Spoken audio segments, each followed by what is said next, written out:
Pendengar, saat lagi akan kita simak Nutrisi Keluarga.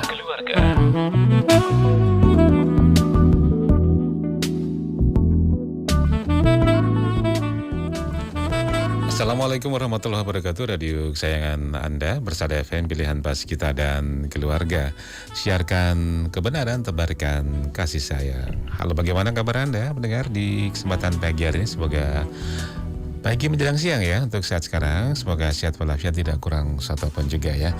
Baik, untuk hari ini di kesempatan hari Sabtu bertepatan dengan 5 Ramadan 1445 Hijriah atau 16 Maret 2024. Masih bersama saya Ali Rahman hingga nanti usia pukul 11 waktu Indonesia Barat tentunya. Dan di kesempatan siang ini kita akan ngobrol, bincang-bincang di Nutrisi Keluarga, dan sudah siap melalui sambungan Zoom dengan narasumber kita Bapak Dr. Insinyur Khairul Anam MPMT dari Halal Research Center and Service LPPM UNS serta dosen ITB UNS. Sudah bersama kita di tengah-tengah kita sapa beliau. Assalamualaikum warahmatullahi wabarakatuh, Bapak Khairul. Waalaikumsalam warahmatullahi wabarakatuh. Pak. Kabar bagaimana, Pak Khairul? Alhamdulillah sehat. Pun, Pak. Hari Sabtu biasanya agenda apa ini? Kalau pas tidak puasa olahraga. Olahraga ya. Di kampus puasa, tidak ada agenda ya Sabtu ya? Kebetulan hari ini terjadwal ke Persada FM. Oh iya, alhamdulillah, terima kasih ini ya di tengah kesibukan Dr. Khairul ini menyempatkan untuk kita terkait dengan tema yang akan diusung, ya ini jadi konsumen pangan cerdas dengan cek klik. Nah, ini asumsi saya sudah mengarah ke sebuah aplikasi atau apa ini, Pak? Enggak, silakan. Seperti apa ini tema hari ini? Baik. Assalamualaikum warahmatullahi wabarakatuh. Tak lupa kita sampaikan rasa syukur Allah SWT yang telah memberikan rahmat, taufik, hidayah, inayahnya kepada kita semuanya, sehingga pada pagi hari ini kita bisa berjumpa kembali dalam acara Nutrisi Keluarga. Dan kali ini kita akan bahas tentang cek klik ya, karena hari-hari ini kita sudah mulai sibuk dengan membeli berbagai macam keperluan ya, untuk keperluan sehari-hari, betul, persiapan Ramadan ini ya Mas, hari raya. Jika tak lupa salam, salawat disampaikan pada Rasulullah kita Nabi besar Muhammad SAW, beserta keluarga, sahabat, tabi'in, dan siapapun yang selalu menegakkan sunnah-sunnah beliau. Tentu kita selalu mohon pada Allah, mudah-mudahan kita istiqomah dalam menjalankan apa yang diperintahnya. Pertama, selamat menunaikan ibadah puasa pada pemirsa Persada FM di seluruh Indonesia. Dan juga kita tak lupa kewajiban kita adalah mengkonsumsi makanan yang halal ya, halalan thayyiban. Ya, betul.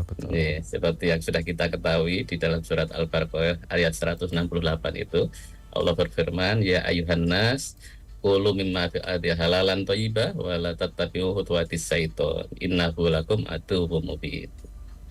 Jadi, hai sekalian manusia, makanlah yang halal lagi baik dari apa yang terdapat di bumi, dan janganlah kamu mengikuti langkah-langkah setan, karena sungguhnya setan itu adalah musuh yang nyata bagimu. Nah, kali ini kita akan diskusi dengan pemirsa sekalian tentang thayyib ya, atau tentang yang baik, makanan yang baik itu ya, terkait dengan kondisi kita yang sedang puasa. Nah, salah satu upaya kita untuk bisa memilih makanan yang baik itu juga sudah selaras sebetulnya dengan pemerintah kita, bahwa Badan POM itu sudah menginstruksikan kepada kita semua sebagai konsumen yang pintar gitu, yang cerdas itu, terhadap 4 hal ini. Cek klik ini sebetulnya bukan aplikasi, Pak. Iya. Apa ini? Ini hanya bagaimana kita memudahkan untuk mengingat saja, yaitu klik itu kita mengecek ke 4 hal ini. Yang pertama K itu kemasan. Kemudian yang kedua label.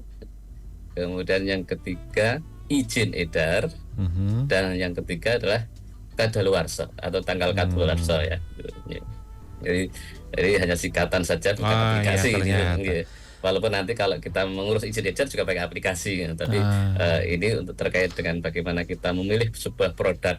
Ini untuk memudahkan saja kita harus mengecek 4 hal ini, yaitu kemasan, izin edar, kemudian tanggal kadaluarsa dan labelnya itu. Makanya saya cek di Play Store nggak ada ini. Iya betul, karena memang belum bukan aplikasi. Klik adalah singkatan. Kita harus teliti Iya. dengan kemasannya, kemudian labelnya, kemudian izin edar dan kadaluarsa. Monggo Iya, silakan. betul, Panduannya seperti apa ini, Pak? Ya, jadi kita pertama tentu harus mengecek kemasan dengan memastikan tentu bahwa kemasan itu harus selalu dalam kondisi sempurna. Ya. Jadi kalau misalkan kemasannya itu dari kaleng, ya tentu kita harus lihat jangan sampai kemasannya itu peyok gitu, atau bahkan menggelembung gitu ya, atau bahkan mungkin juga terbuka tutupnya, apalagi itu jadi sudah parah ya kalau kaleng kok sampai terbuka tutupnya itu. Kemudian juga tanda-tanda kerusakan yang lain, mungkin karatan dan sebagainya. Dan juga jangan sampai makanan yang kita konsumsi ini nanti terganggu kesehatan karena kemasannya sudah tidak sempurna. Nah, apakah itu dari kaleng, apakah itu dari plastik atau kertas ataupun bahan apapun, termasuk gelas. Tapi tentu kita harus memastikan bahwa kemasan yang kita beli dari produk itu adalah masih baik gitu ya. Nah, kemudian yang kedua tadi adalah izin edar gitu. Ya, namun izin edar tentu ini kita harus diketahui di Indonesia ini ada 2, yaitu PIRT dan Badan POM kan gitu. Karena di dalam di antaranya 6 faktor yang dicantumkan di izin edar itu nanti akan ikut di labelnya, yaitu di situ diurus komposisinya, nama produk, jenis produk apa yang diizinkan itu, termasuk juga tanggal kadaluarsa nanti akan diperiksa atau dicek apakah produk itu sudah benar gitu. Jadi pastikan di dalam label itu selalu makanan yang akan dibeli itu dicek labelnya sudah ada izin edarannya atau belum gitu. Jadi yang kedua label. Jadi tentang label nanti mungkin bisa kita perdalam di sesi berikutnya. Nah, yang ketiga ada izin edar. Nah, jadi kita juga harus memastikan bahwa selalu bahan pangan yang kita konsumsi atau yang kita beli ini ada izin edarnya, baik dari Badan POM maupun dari industri rumah tangga yang dikeluarkan oleh dinas kabupaten atau kota setempat gitu ya. Jadi kalau PRT dari dinas kesehatan kabupaten atau kota, kalau izin POM tentu dari pusat gitu. Karena bahan pangan yang memiliki edar biasanya sudah tercantum secara resmi di situ registrasi dari Badan POM dan memberikan pengamanan tentu karena sudah dapat izin dari badan yang resmi oleh pemerintah. Tentu kemudian kita sudah tidak perlu ngecek lagi karena tentu sudah dicek oleh badan yang berwenang kan itu. Masuk dan sedikit juga, Pak Khairul. Artinya kalau sudah ada PIRT maupun BPOM sudah aman untuk dikonsumsi ya. Ya, sudah itu aman. Usaha kita ya. Usaha kita. Termasuk label halal kan gitu. Halal khusus untuk yang muslim dan atau yang memang mempersyaratkan kan gitu. Jadi kita kalau ngecek satu-satu dari produk kan tidak mungkin ya. Kita mau beli mau cek dulu halalnya kan juga tidak mungkin. Kita cek dulu bahan tambahannya juga mungkin. Maka salah satu upaya untuk mempermudah kita, pemerintah juga sudah memfasilitasi, yaitu tandanya sudah aman itu dengan izin Badan POM. Tandanya sudah halal, sudah ada label halalnya gitu. Ya, intinya di situ kan itu. Ya. Kemudian yang terakhir cek tanggal kadaluarsanya. Nah, tentu kita harus mengecek juga dan yakin bahwa konsumsi bahan yang kita konsumsi itu adalah makanan yang tidak terlambat kadaluarsanya, apalagi makanan-makanan olahan. Dan apalagi yang makanan yang berisiko tinggi seperti produk susu, produk ikan, produk daging itu tentu kan itu kalau sudah lewat kadaluarsa tentu punya potensi mengganggu kesehatan kita. Gitu. Batas toleransinya yang mendekati ED itu berapa hari sebelumnya atau bagaimana, Pak Khairul? Ya tentu izin edar itu sesuai dengan kualitas produk ya. Ada produk yang berisiko tinggi, ada yang sedang, ada yang rendah kan itu. Jadi tentu intinya kita di situ ada katakanlah digunakan sebelum kan itu. Nah, jadi kalau makanan itu expired time-nya itu kurang dari 3 bulan, maka biasanya dituliskan sampai tanggalnya. Katakanlah digunakan sebelum tanggal berapa, bulan berapa, tahun berapa itu. Tapi kalau lebih dari 3 bulan itu bisa komplit tanggal, bulan, tahun, atau minimal bulan dan tahun saja gitu. Ya, ya. Jadi aturan resminya gitu. Jadi sebelum hari terakhir masih aman ya? Iya, jadi selama itu izin edarnya dan tentu yang utama tadi di kemasannya itu masih utuh.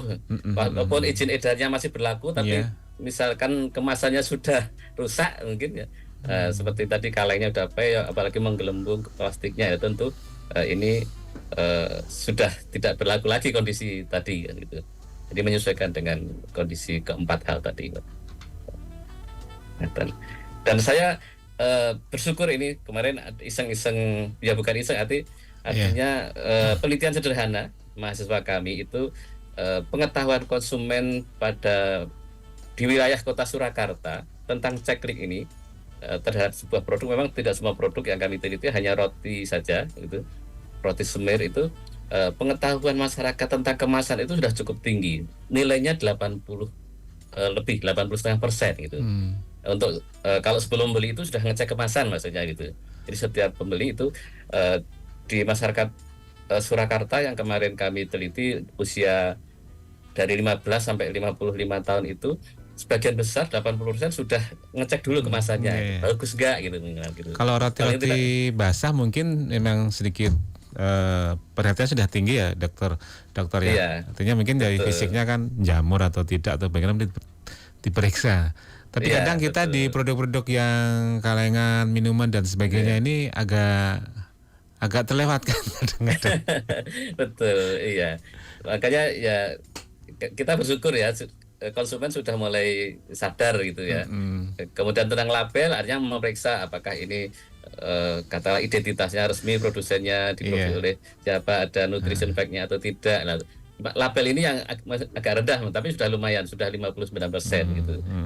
Dan izin edar itu sudah 71%. Jadi masyarakat mengetahui, dicek ada izin edarnya enggak, ada BPOM atau BRT atau enggak gitu, itu sudah lumayan. Dan yang kadaluarsa ini yang paling tinggi pengetahuan masyarakat. Kalau mau membeli sesuatu itu pertama kali biasanya kadaluarsanya gitu. Ya, itu sudah 98% lebih Pak. Jadi kita bersyukur gitu. Tetapi ada tapinya dari hasil itu Pak, karena kemudian kita tindak lanjuti dengan survei pertanyaan berikutnya, apakah setelah melakukan ceklik itu kemudian mempengaruhi keputusan mau membeli sebuah barang atau tidak gitu. Dan ternyata tidak. Jadi ilmunya sudah tahu, sudah mengetahui. Sejarah popo gitu ya. Sejarah popo gitu. Artinya keputusan membeli itu yang lain itu, mungkin harganya, kemudian rasanya enak atau enggak gitu. Jadi tapi ini kan bersyukur, artinya pengetahuan masyarakat tentang itu sudah tinggi gitu. Kalau nanti keputusan untuk membeli atau tidak itu ya tergantung punya uang atau tidak, rasanya bagaimana gitu. Gitu. Ini bagian dari sosialisasi kita ke warga masyarakat, Dr. Khairul ya. Nah, di sisi lain apakah ada yang ditempuh media apa yang mediasi apa untuk mensosialisasikan seperti ini agar masyarakat aware banget dengan hal seperti ini, dokter? Ya, tentu kita upaya ya, karena semua dosen itu ada program penelitian dan pengabdian masyarakat, maka tentu di bidang pangan itu sering diupayakan sosialisasi tiap UKM, kemudian berbagai macam pelatihan, gitu. Termasuk mahasiswa KKN gitu. Jadi banyak mahasiswa yang mengambil kegiatan di sebuah wilayah dalam rangka peningkatan UKM naik kelas, kemudian memfasilitasi yang sekarang sedang gencar juga adalah self declare halal gitu. Tentu kalau halal tentu tidak lepas dari izin edar juga dan juga ceklik tadi kan itu. Nah sehingga di setiap kesempatan kita sudah berkolaborasi dengan berbagai dinas terkait dan juga adik-adik mahasiswa juga. Ya baik. Ini saya ingin tahu terkait bedanya PIRT dan BPOM, Pak Khairul ya. Mungkin sama-sama produk madu gitu ya Pak Khairul. Ada yang izinnya PIRT, ada yang BPOM. Ini yang membedakan apa ini? Secara produknya bagaimana dokter? Ini sebetulnya sudah kita bahas pekan lalu ini Oh, pekan lalu PRT sudah. izin Oh. ya beberapa kali khusus tentang izin edar ini Mas. Tapi tidak apa-apa kita ulang sedikit. Jadi intinya Nanti pasnya nggak dengar itu. iya kemarin dengan Mbak Fiona Mbak ya Viana, Mbak Viana. Mbak Fiona Ah, iya iya. tema tentang izin edar antara Badan POM dan PIRT itu. Nah, jadi intinya di Badan POM ini memfasilitasi karena tidak semuanya harus Badan POM gitu Iya. dan tidak semuanya di PIRT gitu. Untuk industri rumah tangga mungkin masih boleh didaftarkan cukup PIRT dulu karena memang industrinya PIRT. Tapi intinya kalau selama itu di industri rumah tangga dan alatnya masih bercampur dengan rumah tangga, ya tentu itu PIRT. Dan masih skala kecil, kemudian juga tidak makanan yang berisiko, nah itu masih di PIRT. Tetapi kalau makanan-makanan itu sudah diproduksi khusus, tidak ada fasilitas dengan rumah tangga, ya harus izin di BPOM. Kemudian ada memang produk-produk yang memang harus didaftarkan di Badan POM, terutama untuk makanan-makanan yang berisiko tinggi seperti frozen food itu memang harus Badan POM, tidak boleh cukup di tingkat kabupaten kota gitu karena memang butuh analisis yang lebih detail gitu. Iya, seperti itu. Itu Ya. intinya. Baik, dan sebetulnya perhatian sudah cukup tinggi, namun akhirnya keputusan membeli yang berbeda di masyarakat Pak. seperti itu. Ya, Pak. Jadi kurang apanya, dokter, kalau hal seperti itu di masyarakat? Di antara kita kebetulan kita Muslim ya. Ya.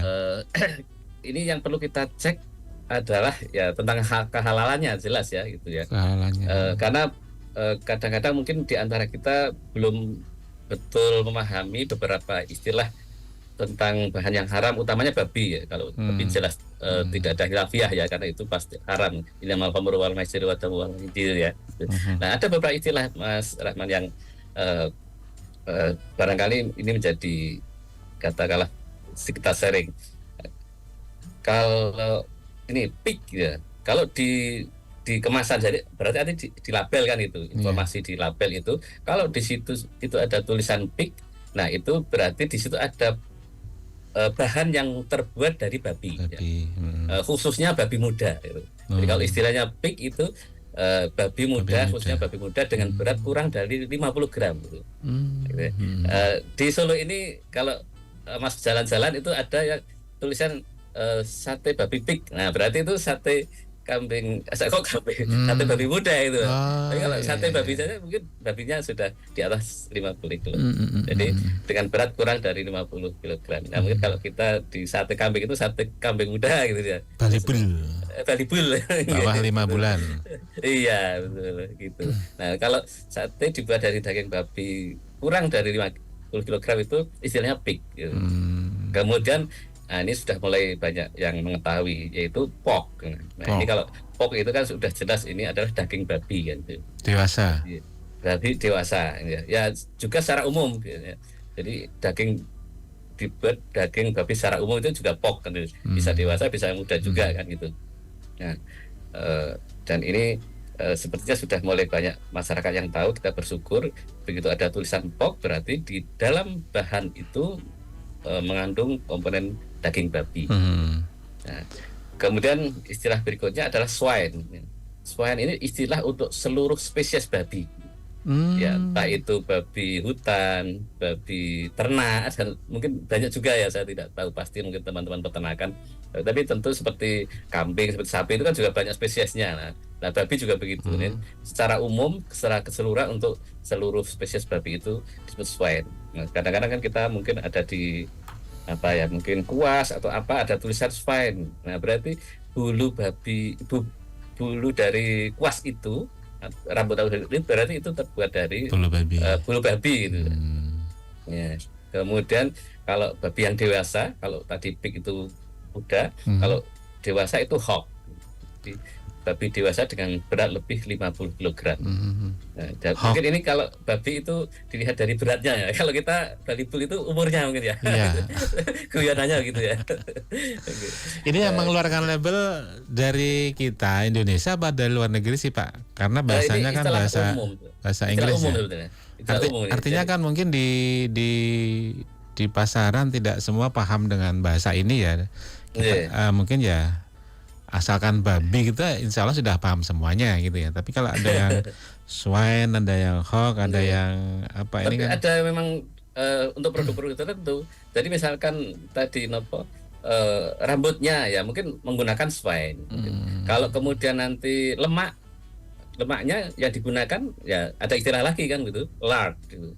Jadi lard itu adalah istilah untuk lemak babi. Ya. gitu. Jadi bisa digunakan untuk minyak, bisa untuk kue, untuk sabun, ya produk-produk semi kosmetik. Nah, itu kalau di situ ada lard, ada proses lemak. Ya kalau kita sering mungkin ada margarin atau keju atau apa. Kalau di situ ada tulisan lard, berarti di situ ada lemaknya terbuat dari lemak babi, bukan Lard. sapi. Spellingnya gimana Oke. tulisannya? LARD. Oh, LARD. Iya, LARD ya. ya, Lard. LARD. Nah, kemudian kalau tadi Ini biasa di mentega ya? nggih, Mentega. nggih. Kan yang buat Ini roti-roti minyak gitu babi. ya. harus Iya, paham. biasanya buat roti-roti gitu. Nah, kalau kuas itu juga boar ya, babi liar. Nah, kan kadang-kadang juga di itu ada tulisannya boar gitu. Kuas, mungkin sikat gigi. Nah, sikat gigi itu juga sering kita atau memang sebetulnya produsen itu sudah tanda petik jujur gitu tuh. Tapi Sebagian besar kitanya aja nggak tahu gitu. ya jujur tapi bahasa kita nggak paham. Nggih, Kalau nggih. bor apa? BOR apa? BOR itu istilah untuk babi liar, babi hutan atau celeng gitu ya kalau kita Iya. ya bahasa Jawa ya. BOR tulisannya ya? BOAR. BOAR. Nggih, BOAR. Nah, itu istilah untuk babi liar. Sikat gigi atau kuas-kuas Nggih, ini. nggih, sikat gigi atau kuas-kuas. Nah, kemudian biasa yang berikutnya, ini yang biasa suka makan ini di restoran biasanya. Iya. Ada kita sering lihat kan di bawahnya ada tulisan bacon gitu. Nah, bacon itu kan Bacon. istilah sebetulnya untuk Daging. untuk daging asap kan. Daging asap. Iya. Tapi kita harus yakin Jerman, Belanda. jangan hanya bacon saja. Karena bacon itu kan daging hewan yang diasap sebetulnya itu dagingnya. Dan terutama babi memang gitu, antara babi. Maka terutama babi malah. iya, terutama babi. Maka kalau tulisannya itu hanya bacon saja, maka kita harus tanya ini daging asap apa itu. Jadi kalau memang komplit daging sapi ya beef bacon gitu. Kalau ayam ya chicken bacon gitu. Kalau itu sudah tidak perlu nanya kalau itu. Tapi kalau hanya tulisannya di restoran besar atau di hotel itu hanya bacon saja. Nah, kalau kita muslim ya harusnya tanya ini bacon apa gitu. Gitu. Iya, Karena mestinya kalau itu karena bacon itu kan tadi daging hewan asap yang khususnya babi atau terutama babi atau istilah umum untuk babi gitu. Nah, kalau sekarang sudah modifikasi ada katakanlah ayam atau sapi atau kambing ya berarti harus dilengkapi dengan komplit gitu istilahnya gitu. Saya malah baru tahu nih ada istilah lainnya dari berbagai produk ini ya. Artinya emang harus betul-betul jeli sekali ini. Betul. Apa namanya? Karena di label memperhatikan. tadi Pak, di label itu ada tulisan itu gitu. Dan itu banyak sebetulnya. Cuma kita aja yang belum tahu tentang istilah-istilah itu, kemudian ya menggunakan ternyata yang kita gunakan tidak halal bagi yang muslim kan ini tentu menjadi perhatian gitu. Tapi kalau lihat dari checklistnya tadi aman tidaknya itu sudah oke gitu. Tapi kalau kita ya tentu harus lebih berhati-hati. Checklist itu harus kita tambahkan gitu. Jadi checklist plus kan gitu. Iya. Checklist plus. Ya kalau ada dan kita paham kita bisa cari alternatif yang lain tentunya. Iya, gitu. Artinya karena produsen sendiri sebetulnya juga karena ini semua sudah di checklist itu kan sudah diatur oleh Badan POM ya. Banyak regulasi yang sudah mengatur mulai dari Undang-Undang Nomor 18 Tahun 2011 tentang pangan, kemudian Undang-Undang 69 Tahun 9 tentang label dan iklan. Maka tadi checklist itu di label tadilah informasi detail harus kita lihat gitu. Ada nggak istilah-istilah tadi kalau bagi kita yang Muslim? Baik. Kalau sudah ada izin edarnya memang amannya iya kan gitu, aman dari sisi kesehatan kita kan itu. Tapi bagi Muslim ya tentu harus kita tambah hati-hati tentang halal tadi. Ya. Oke.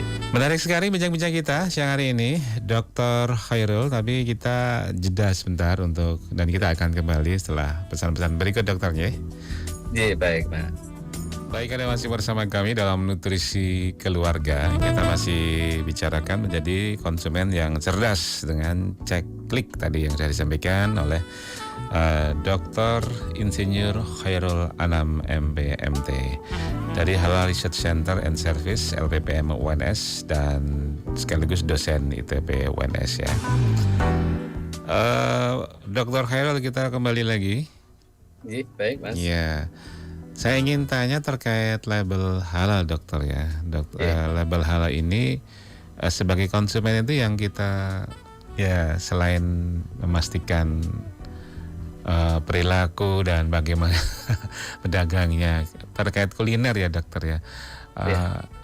Apakah label halal ini bisa diketahui dari sebuah tulisan yang ditulis sendiri halal atau sebuah sertifikat atau bagaimana ini dari yang sudah mendapat sertifikasi halal ini dokter? Ya, sesuai ya kita bersyukur di Indonesia ini adalah satu-satunya negara yang punya undang-undang tentang halal ya. Kita sudah sejak tahun 2014 di seluruh dunia belum ada kecuali Indonesia ya. Sudah ada undang-undang tentang halal yaitu Undang-Undang Nomor 33 tahun 2014. Dan mestinya 5 tahun dari diundangkan itu berarti 2019 itu sudah mulai ya. Tapi mungkin karena beberapa hal akhirnya mungkin menetapkan pemerintah ini per 17 Oktober tahun 2024 ini itu sudah akan ada punishment gitu. Walaupun mungkin tidak setegas langsung kemudian pidana berlaku ya, mungkin mulai peringatan tertulis, lisan, baru nanti penegakan hukum yang berikutnya. Tapi untuk bidang pangan dan minuman itu akan efektif mulai berlaku tahun 2024 per 17 Oktober ini, Mas Ali Rahman. Ya. Jadi terkait dengan pertanyaan Mas Ali Rahman tadi tentu tidak bisa kita nulis sendiri ya. Kalau dulu kita sudah familiar dengan label halal dari LPPOM MUI gitu ya. Nah, kemudian sekarang dengan Undang-Undang Nomor 33 tahun 2014 ini untuk sertifikasi halal dikeluarkan oleh BPJH, Badan Jaminan Produksi Halal di bawah Kementerian Agama itu, sebuah badan tersendiri. Jadi ini eselon 1 kan itu. Tapi untuk penetapan halalnya tetap masih fatwa MUI gitu. Jadi sertifikatnya mengeluarkan BPJPH, tapi yang tanda petik menyatakan itu ini halal, ini tidak halal itu adalah MUI tetap gitu. Jadi berbagi peran lah itu, berbagi peran gitu.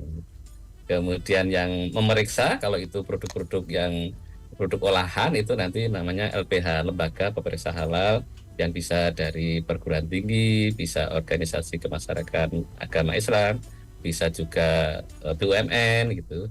Nah itu lembaga pemeriksanya. Jadi sekarang sudah tidak hanya satu sentral di LPPOM tapi juga sudah melibatkan berbagai sektor ya, ASN yaitu di BPJPH tentu, kemudian di LPH bisa swasta, bisa negeri, tapi harus punya laboratorium yang bisa mengidentifikasi potensi-potensi barang yang haram tadi gitu.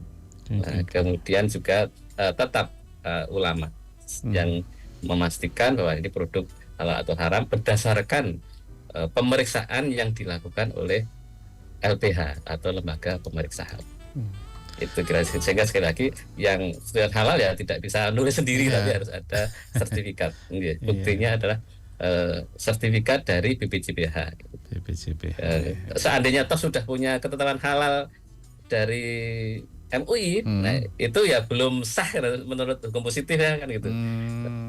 Karena yang mengeluarkan sertifikat halal ini adalah BPJPH.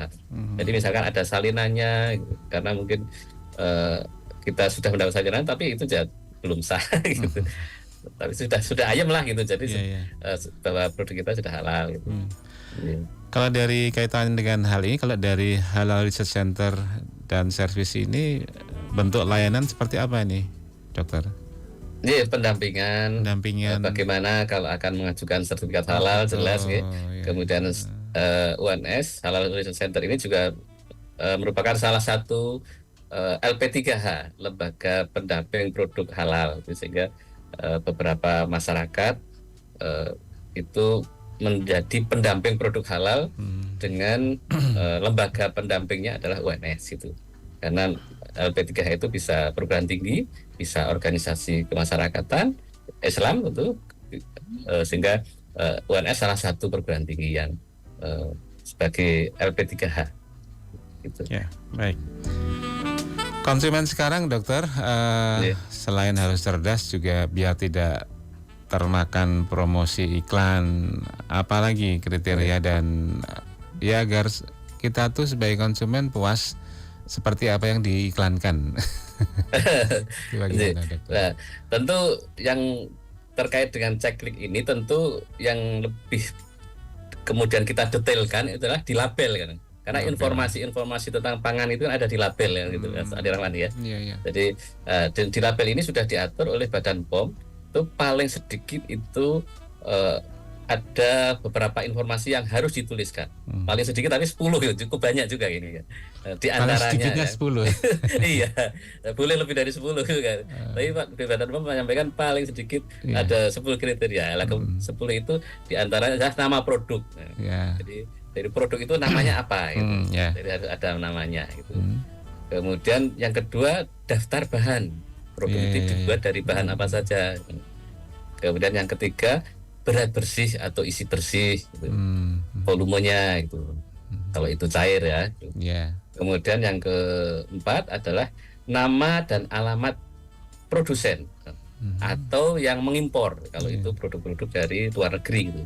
Jadi yang memproduksi siapa, kemudian kalau produk dari luar negeri ya selain nama produsennya juga pengimpornya siapa gitu. Kemudian kita beruntung ini yang tadi tentang halal tadi itu masuk juga di dalam peraturan Badan POM, yaitu halal bagi yang dipersyaratkan itu.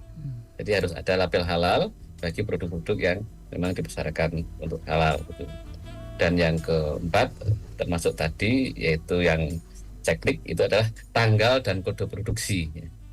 Tanggal kode produksi, kapan dibuat, kemudian dari situ mungkin sesuai dengan kriteria produknya bisa ditentukan lifetime-nya atau expired date-nya itu sampai waktu kadaluarsa kapan gitu. Dan kita tentu harus berupaya karena ini pangan digunakan sebelum tanggal kadaluarsa habis, karena itu sudah melalui perhitungan cermat kapan bahan makanan itu sudah tidak lagi layak untuk dikonsumsi. Karena kalau tetap dikonsumsi bisa jadi nanti malah gangguan kesehatan yang muncul kan itu. Kemudian yang berikutnya adalah tentang keterangan tadi. Jadi kalau sudah tahu tanggal kadaluarsanya, kemudian yang berikutnya ada keterangan kadaluarsanya kan. Walaupun ada pengecualian ya untuk yang kadaluarsa ini, seperti halnya makanan yang disajikan di hadapan pembeli. Mas Ali Rahman beli lotek, itu kan tidak perlu tanggal kadaluarsa itu kan gitu. Kemudian roti-roti basah ini idenya sebentar, berapa hari saja kalau roti basah ini. Iya, roti basah sekarang karena mohon maaf ada pengawetnya, kadang-kadang juga agak lama, panjang juga. Iya. Tapi ada aturannya, tidak harus izin edar selama umurnya tidak lebih dari 7 hari gitu. Jadi itu tidak wajib ya, tidak perlu ada izin edar kalau lifetime-nya itu lebih dari 7 hari. 1 minggu. Enggak, 1 minggu. Jadi yang kita beli lotek pecel nggak perlu dia ada. Iya, gitu. Apalagi membuatnya di hadapan beli ya. Kita datang baru, Mas tolong buatkan lotek. Ya nggak usah izin, nggak usah sampel macam-macam ya gitu. Tapi langsung dibuatkan saja. Gitu. Nanti ngurus izin malah nggak jadi beli itu lotek. Gitu. Kemudian tentu nomor izin edarnya kan gitu. Kalau makanan-makanan olahan itu berapa nomor izin edarnya? Apakah itu PIRT? Apakah itu Badan POM kan ada nomornya registrasi secara resmi gitu. Dan yang terakhir adalah asal usul bahan pangan tertentu itu. Misalkan ada bahan tambahan, ada pengawet, ada emulsifier. Jadi kalau memang ada bahan asal usul tertentu, ya itu harus ditentukan. Tapi dari 10 itu minimal kriteria itu, nah ini ada beberapa informasi yang harus ditulis dan mudah dilihat pembeli gitu. Iya, Jadi iya, tidak iya. boleh, tidak sembarangan kan Betul. mendesain di label itu kan gitu. Jadi Hmm. ada yang tanda petik sudah diatur oleh pemerintah, itu informasi tentang nama produk, kemudian berat bersih, kemudian nama dan alamat pihak produsennya. Kemudian yang keempat, kita lagi bersyukur adalah halal bagi makanan olahan yang dipersyaratkan, itu ditaruh harus di depan. Ya. Jadi termasuk keterangan kadaluarsa dan izin edar. Jadi ada eh, 6 ya, ada 6 bagian yang itu harus ditulis di tempat yang mudah terlihat. Ya, termasuk halal. Nah, ini yang kita bersyukur pemerintah sudah memfasilitasi bagaimana supaya konsumen itu mudah untuk bisa mendapatkan pangan yang baik, yang sehat, yang aman gitu. Ditambah halal tentunya bagi kita Iya, semuanya. iya. Gitu. Ya, alhamdulillah ini bentuk sosialisasi yang luar biasa kita sebagai konsumen, karena Ini apa namanya, jika terjadi sesuatu lah kaitan dengan ini dokter, semua kandungan gizi ataupun kandungan produk ini ada nah, tanggung jawab hukumnya ya. nah itu kan ada di bagian tadi nutrisi ya, keterangan tentang nutrition fact atau komposisi ya, termasuk tadi asal usul bahan tertentu tadi gitu. Kalau itu ya harus dicantumkan, tetapi tidak mungkin di bagian belakang juga boleh lah kan gitu. Maka kita kalau melihat berbagai kemasan itu ada di beberapa bagian, tapi yang 6 tadi, yang nama produk, berat bersih, nama dan alamat produsen, halal, kemudian keterangan harus dan izin edar, itu harus di depan, di tempat bagian yang mudah. Kemudian kalau seperti Mas Ali Rahman tanyakan tadi, untuk ini komposisinya apa saja, nutrisinya berapa, kandungannya apa saja, itu di belakang tidak apa-apa, tapi harus ada. Iya ya. Karena ada yang diet gula, mau nyari yang rendah gula atau apa-apa itu ya, termasuk itu ya. Betul, nggih.